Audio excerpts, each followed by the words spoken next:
Bonjour et bienvenue à cette première partie de la gestion des opérations. Le terme production évoque encore des entreprises d'extraction ou de fabrication pour la majorité des gens. Donc jusqu'au XVIIe siècle, l'agriculture et l'utilisation des ressources de la terre constituaient les moteurs de l'économie. Les pays possédant de grandes richesses naturelles ou pratiquant une culture diversifiée étaient les plus riches. Puis, avec la révolution industrielle, la production de biens en grande quantité est devenue la principale mesure de la richesse des pays industrialisés. La production se définit comme la transformation des ressources humaines, matérielles et financières en biens ou en services. Toute activité qui ajoute de la valeur à un bien ou à un service constitue donc une activité de production. Illustrons cette définition par deux exemples.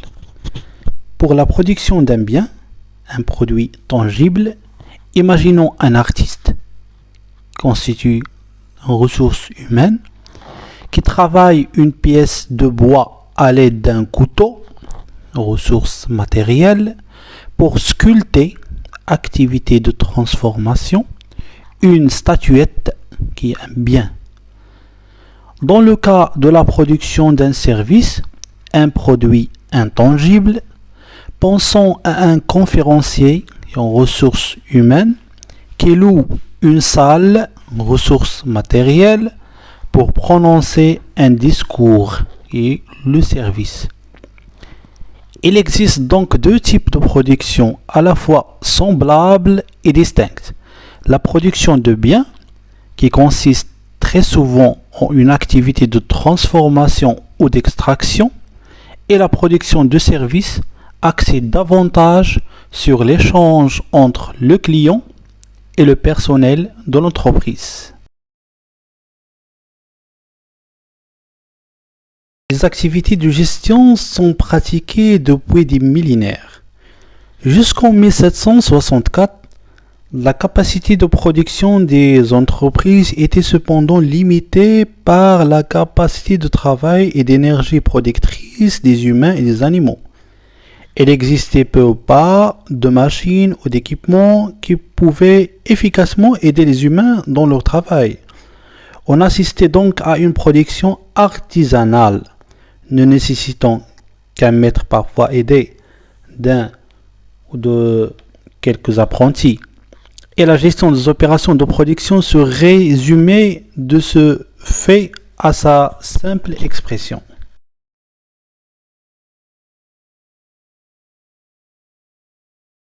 Faire évoluer la machine à vapeur pour qu'elle devienne un outil réel pour l'entreprise. Pour qu'on puisse s'en servir efficacement dans l'accomplissement de certaines tâches. Mais malgré une capacité accrue de production, les marchés demeuraient restreints. Les capacités de transport et de communication étaient limitées. La gestion était encore simple. Une fois l'entreprise montée par un investisseur fortement orienté sur le développement technologique, la gestion quotidienne était déférée à un représentant du ou des propriétaires qui s'occupaient d'absolument tout.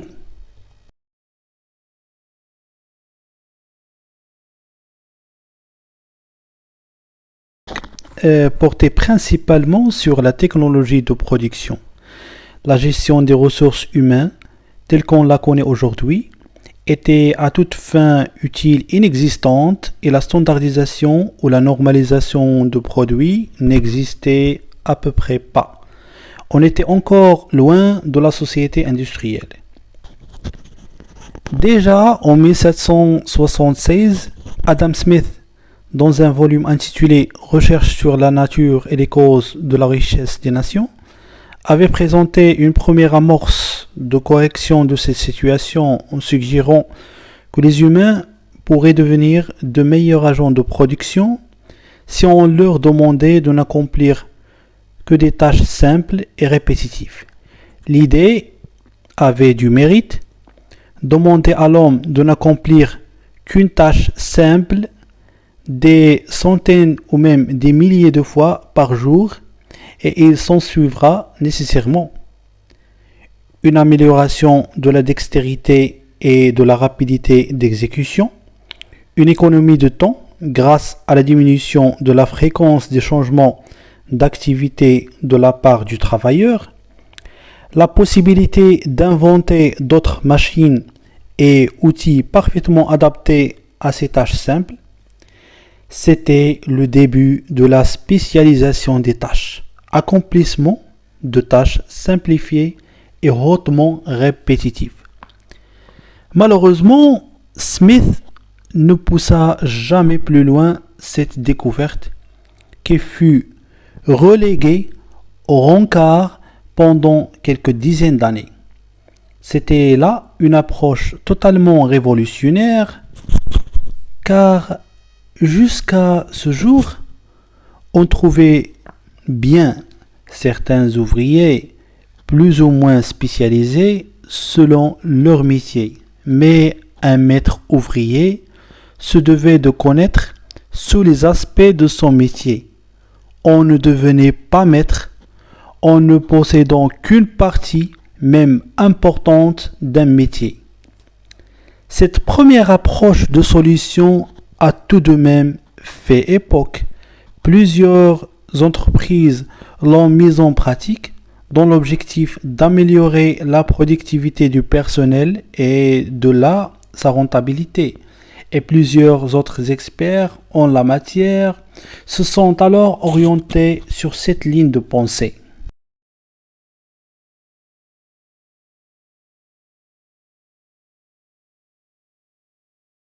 1832 a mené la théorie de Smith encore plus loin en suggérant que maintenant que l'homme effectuait des tâches simplifiées et hautement répétitives, les gestionnaires avaient la possibilité de différencier entre les travailleurs qui effectuaient des tâches très simples et ceux qui étaient en charge de tâches un peu plus complexes.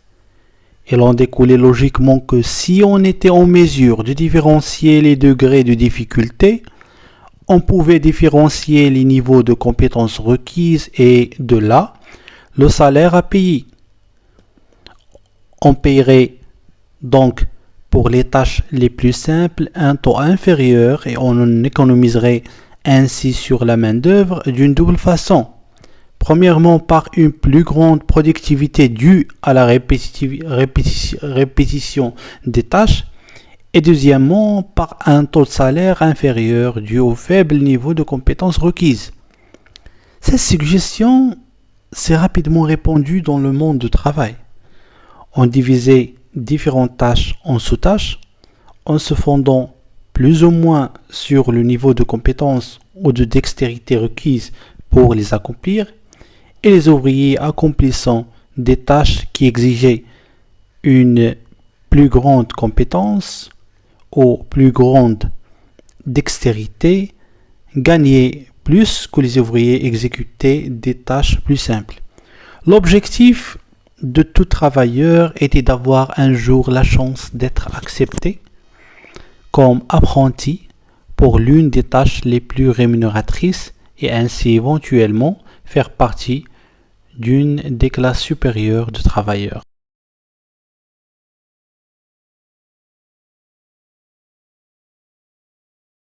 La gestion, ce n'est que vers le milieu du XIXe siècle, avec la disponibilité de l'énergie électrique et l'augmentation substantielle de la population en Amérique du Nord, que les entreprises de fabrication ont réellement pu entrer dans une phase de développement intensif des procédés et des processus de production. On a alors assisté à la construction de grandes usines employant des centaines, voire des milliers d'employés, au début de la standardisation de certains produits, ou d'une partie de leurs composantes et de la production de masse. Mais le style de gestion adopté tirait de l'arrière. On en est encore aux entreprises gérées par des propriétaires investisseurs participant plus ou moins aux activités quotidiennes et déléguant la presque totalité de la responsabilité à ceux qu'on a appelés des boss, qui jouaient plus le rôle de gardien de travaux forcés que celui de gestionnaire.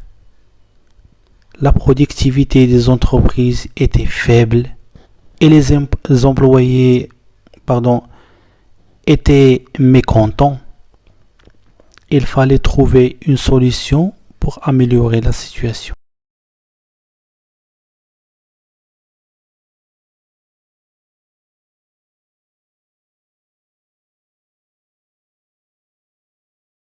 La fatigue physique et mentale entre en jeu. Si on voulait pousser plus loin l'amélioration des capacités de production, il fallait percevoir et travailler l'ensemble des composantes, non seulement l'aspect machine. Frederick Taylor est le père incontesté de la gestion scientifique. Ayant travaillé pendant quelques années comme simple ouvrier, il entre en 1878 à la Medwell Steel Company, où il démontre rapidement un intérêt et une compétence certains pour la gestion de la production et mérite ainsi différents postes successifs à la direction de l'entreprise. Pour Taylor, l'amélioration de la production et la productivité de l'entreprise devaient absolument passer par 4 étapes. Ces étapes sont résumées dans son exposé Principes d'organisation scientifique des usines, paru en 1911 comme suite. Décortiquer les tâches à accomplir pour pouvoir ensuite standardiser les méthodes de travail et assurer ainsi une constance de qualité et de rythme entre les différents travailleurs. Établir des procédures précises de sélection, de formation et de développement des travailleurs. On ne pouvait plus laisser les travailleurs se former mutuellement et espérer qu'ils acquièrent naturellement les compétences voulues. Instaurer un climat de confiance et de coopération entre travailleurs et gestionnaires de façon que le niveau de productivité des travailleurs augmente et qu'en retour leur rémunération s'améliore. Départager les tâches entre gestionnaires et travailleurs pour que chaque groupe puisse se concentrer sur sa responsabilité. L'approche de Taylor était hautement révolutionnaire. Pour la première fois, peut-être, on parlait de réellement gérer les opérations de production. Les propriétaires ne pourraient donc plus se contenter d'embaucher des boss dont le rôle se limiterait à pousser les travailleurs. Il leur faudrait maintenant créer toute une classe de gestionnaires qui prendraient la direction effective des opérations. Il faut donc en quelque sorte accepter d'être eux-mêmes dirigés dans la gestion de leurs entreprises par des employés. De même, du côté des employés, il s'agit maintenant d'intéresser les travailleurs à leurs tâches, de leur démontrer qu'ils avaient tout l'avantage à collaborer et à participer à ce nouveau mode de gestion. Alors, Taylor lui-même, à propos de cette nécessaire collaboration, souligne que la gestion scientifique se fonde sur la conviction que les intérêts des deux parties sont les mêmes. L'employeur ne peut espérer être prospère à long terme si le travailleur n'y trouve pas lui aussi son avantage. Et l'on va de même pour le travailleur, on ne peut pas espérer d'augmenter sa rémunération si l'entreprise n'est pas en mesure de réduire ses coûts de production. La révolution la plus importante engendrée par la gestion scientifique vient du fait qu'il exige que travailleurs et propriétaires cessent de se disputer la répartition éventuelle des profits et concentrent leurs efforts sur l'atteinte de profits tellement élevés qu'il devient alors futile de se disputer ce qu'on doit en faire. C'était donc là une approche de solution qui touchait non seulement la technique de travail, mais aussi le travailleur de même que toute l'organisation de l'entreprise et sa gestion.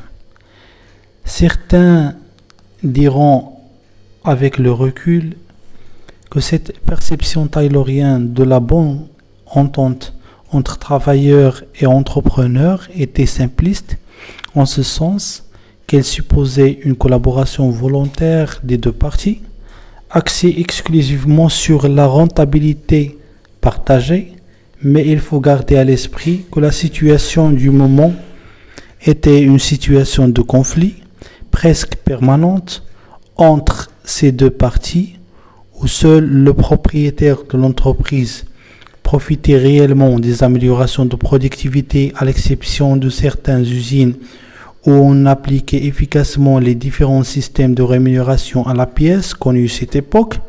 Taylor posait donc des modifications fondamentales à cette.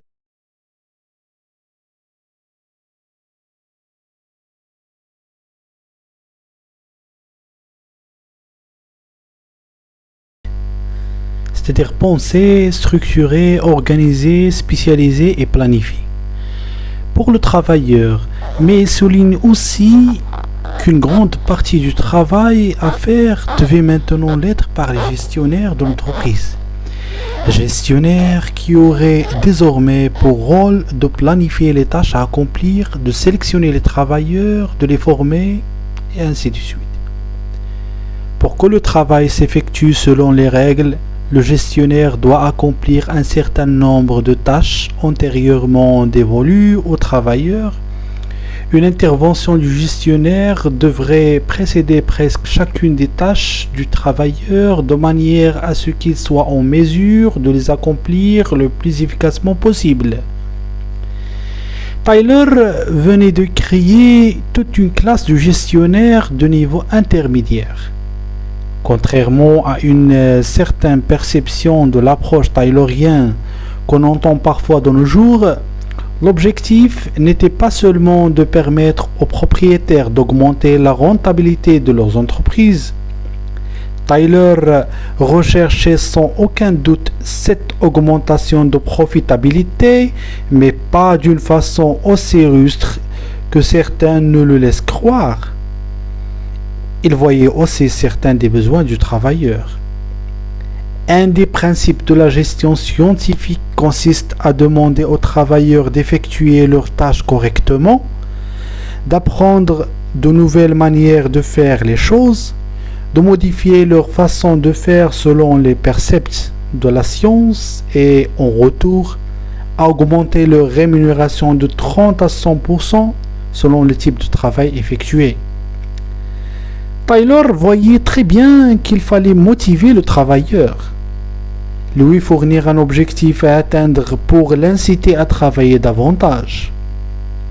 Sa solution reposait principalement sur l'aspect financier, mais incluait aussi, pour le travailleur, la possibilité d'avancement et de croissance. C'était une approche de motivation qui cachait déjà un grand nombre de principes qu'on allait officiellement découvrir. Ce n'était certainement pas là la plus grande découverte relativement aux motivations et au comportement du travailleur, mais on est tout de même très loin de la perception qu'on donne fréquemment de l'approche proposée par Tyler, de ce que plusieurs de ses successeurs semblent avoir retenu. On peut même penser qu'il s'était lui-même rendu compte du risque de mauvaise interprétation qui pesait sur son approche. L'évolution de la gestion scientifique nous incite à proposer un mot d'avertissement. Il ne faut pas confondre les mécanismes de gestion et la gestion elle-même ou la philosophie qui la sous-tend. Un même mécanisme peut très bien entraîner des résultats désastreux dans un cas alors qu'il serait. L'approche de gestion qui entraîne les résultats les plus positifs lorsqu'il est appliqué dans une optique de gestion scientifique aura des effets désastreux s'il est utilisé dans le mauvais état d'esprit.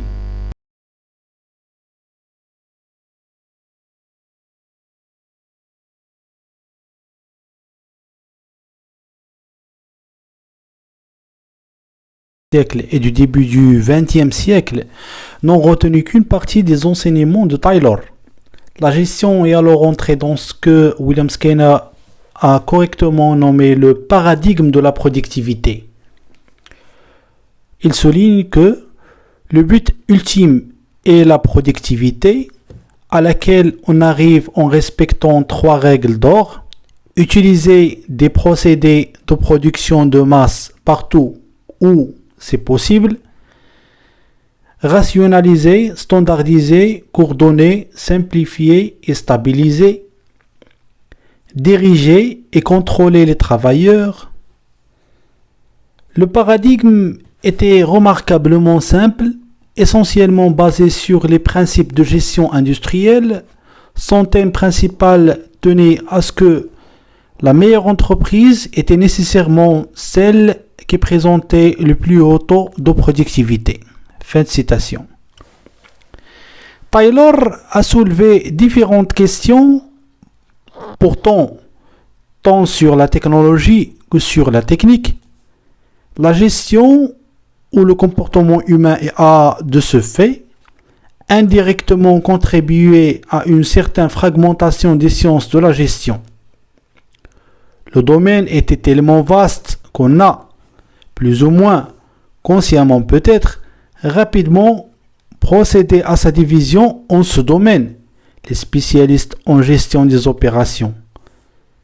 Terme qui ne viendra que bien plus tard, se concentrant, se semble-t-il, sur ce que Taylor a appelé les mécanismes of management. Mais cela ne signifie aucunement qu'il n'y a pas d'intervention valable et intéressante après Taylor, au contraire. Avant même que Taylor n'ait terminé ses différentes études, Frank et Lillian Gilbert ont travaillé l'étude des temps et mouvements, l'étude précise de tous les mouvements que l'homme effectue pour accomplir une tâche, dans le but évident d'en diminuer le nombre ou à tout le moins de n'utiliser que des mouvements productifs, que Taylor avait lui-même touché dans ses recherches. Ces études ont grandement contribué à l'augmentation de la productivité des employés et, gardons-le bien en mémoire, ont aussi l'avantage de permettre aux travailleurs d'exécuter une même tâche avec un effort diminué. D'un côté encore plus pratique, Henry Ford a créé la première chaîne de montage à Highland Park dès 1914.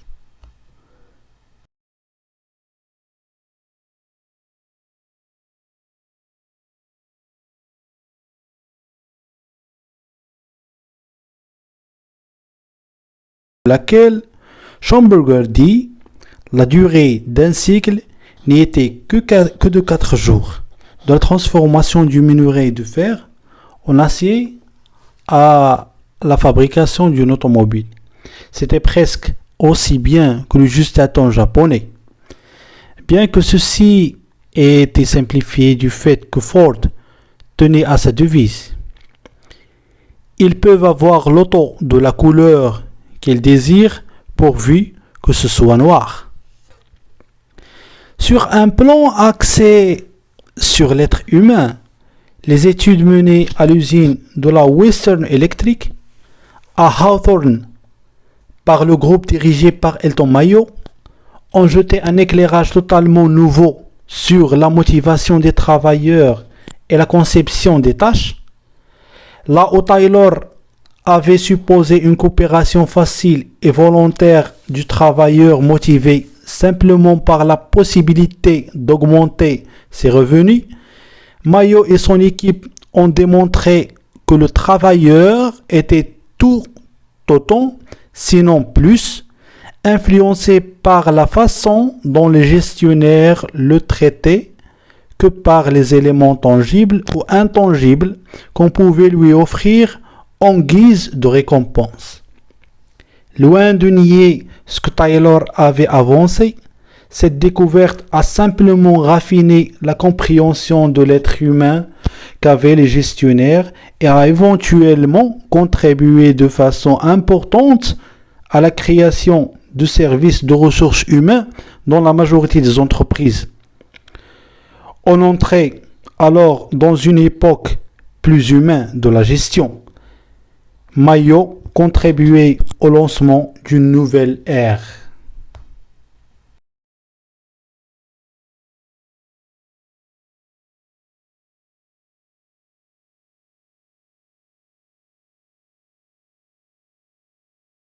Fois trouvé dans une situation où il avait à faire face à de sérieuses contraintes de ressources tout en ayant des impératifs de production élevés.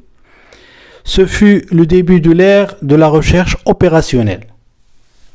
Les militaires ont ainsi mis au point plusieurs techniques de gestion que leur permettaient de gérer des opérations militaires de grande envergure, et ces techniques ont ensuite été transférées au secteur civil de la production.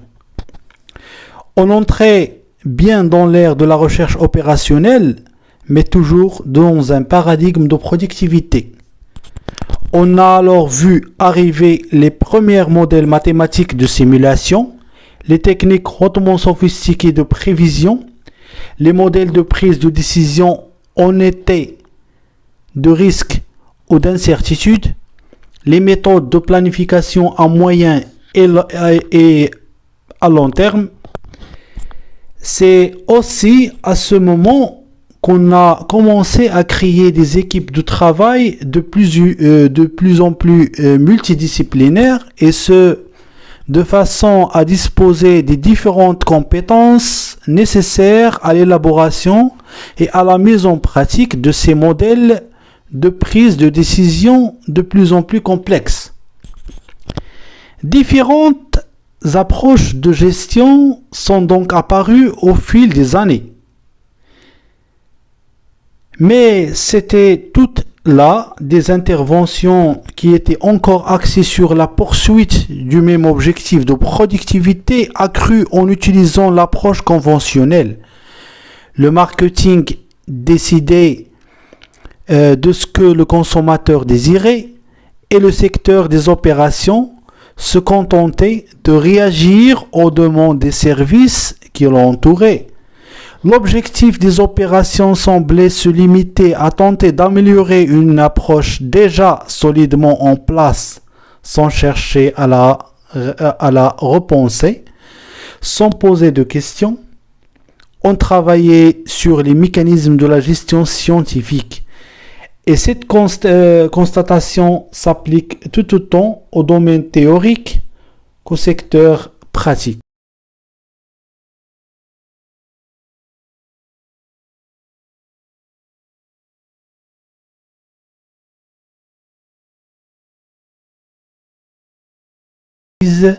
Parmi les sciences de la gestion. On parlait auparavant de gestion industrielle ou de génie industriel, mais pas de gestion des opérations. L'expression même n'a commencé à être acceptée couramment qu'avec la publication des premiers ouvrages résumant les différents éléments du domaine par les auteurs comme Baumann et Fetter. Analysis for Production and Operations Management in 1957. Parallèlement à cette évolution, on a aussi assisté à l'arrivée de l'ordinateur et à son utilisation grandissante dans tous les domaines de la gestion. La gestion des opérations se prêtait d'ailleurs particulièrement bien à certaines des premières utilisations de cet outil.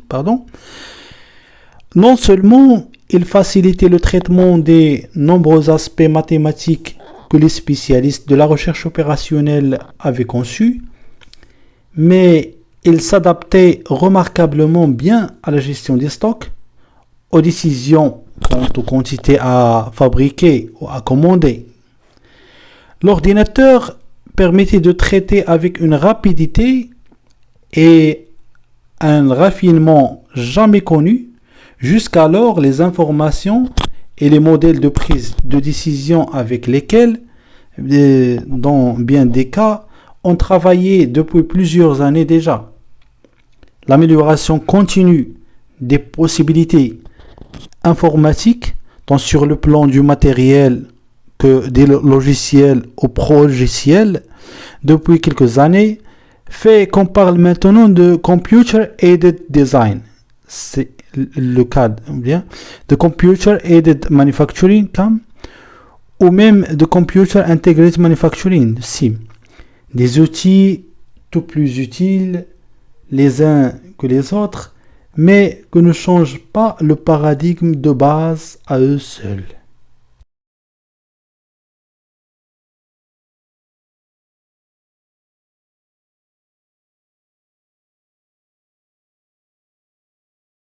Qui était à la base de la gestion des opérations depuis maintenant une cinquantaine d'années, n'ont commencé à prendre forme que vers le début des années 50, par l'apport de gens tels que Edward Deming, Durand et Feigenbaum, invités à participer à la reconstruction du secteur industriel dans le Japon de l'après-guerre.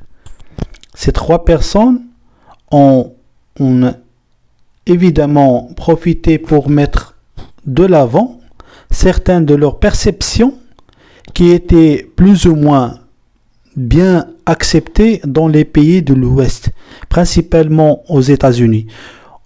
En fait, bien que ces interventions aient eu lieu presque 20 ans auparavant, ce n'est qu'au milieu des années 70 qu'on a commencé à en reconnaître la valeur réelle. Lorsque les pays de l'Ouest se sont rendus compte qu'ils se possédaient plus l'avantage compétitif qu'ils avaient lentement détenu sur le plan de la fabrication et qu'ils avaient été largement dépassés par les Japon.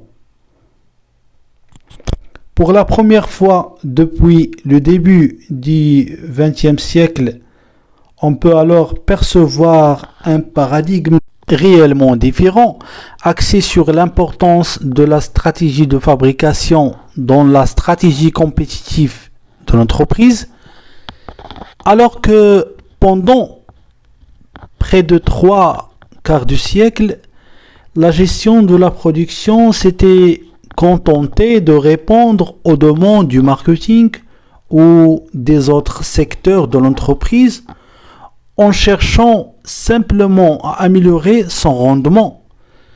On se rendait enfin compte qu'elle pouvait faire plus.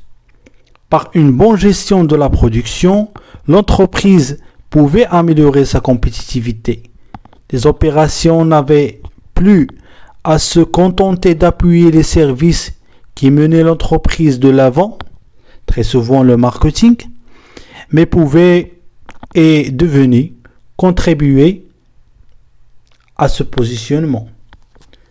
Toute une gamme de mécanismes font partie intégrante de cette nouvelle perception du secteur de la production.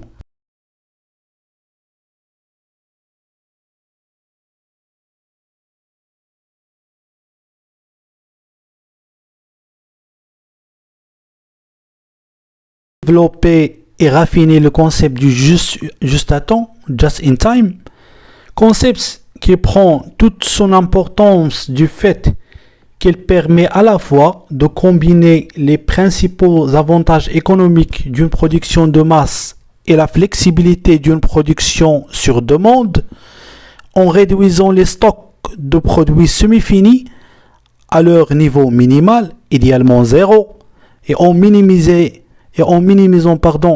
les délais de mise en course des équipements, on peut passer d'un modèle de produit à un autre presque instantanément, et ce même dans un système de production de masse. On élimine ainsi tous les investissements dans les stocks, ainsi que les besoins et les délais créés par la fabrication en grand lot.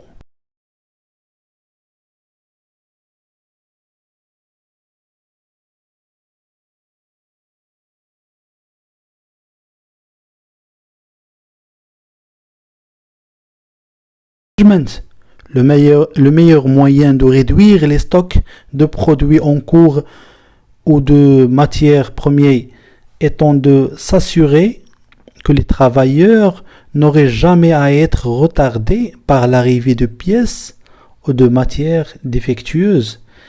Il devenait nécessaire de s'assurer que chaque matière, chaque pièce qui entre dans le processus de production était parfaite. On se conçoit plus la production comme un système fermé à l'intérieur d'une entreprise, mais bien comme un système ouvert qui doit établir des liens tant avec ses fournisseurs qu'avec ses clients, de façon à s'assurer que chacun peut utiliser son service de production pour en dégager un avantage compétitif. Il s'agit là évidemment d'une révolution dans le domaine.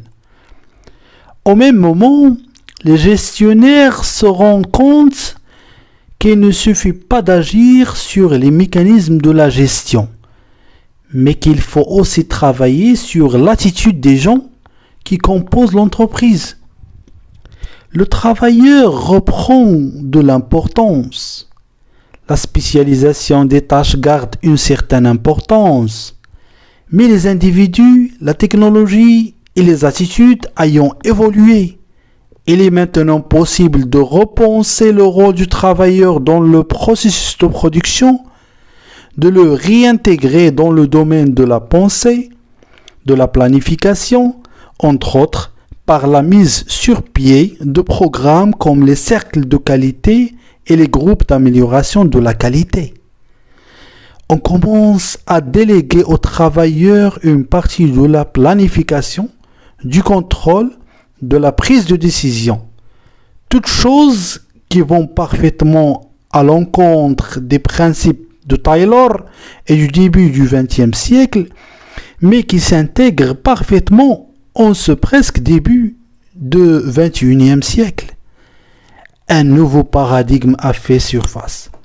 Qu'on parle de World Class Manufacturing, comme le veut Schamberger, ou de Manufacturing Strategy Paradigm, comme le préfèrent les gens de la Harvard Business School. Le fait demeure que la gestion des opérations prend une toute nouvelle teinte et une nouvelle voie.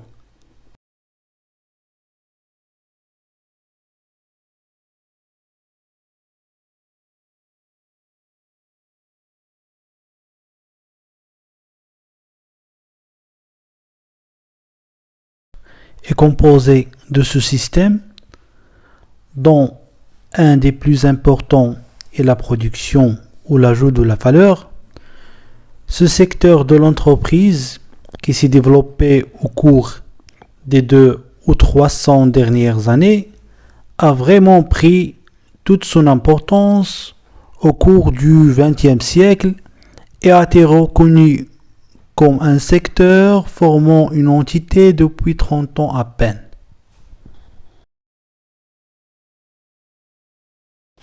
Et voilà, notre présentation touche sa fin. S'il y avait des questions, n'hésitez pas à nous le faire savoir. Merci encore une fois de votre attention et à bientôt dans la deuxième partie de la gestion des opérations. Merci encore une fois.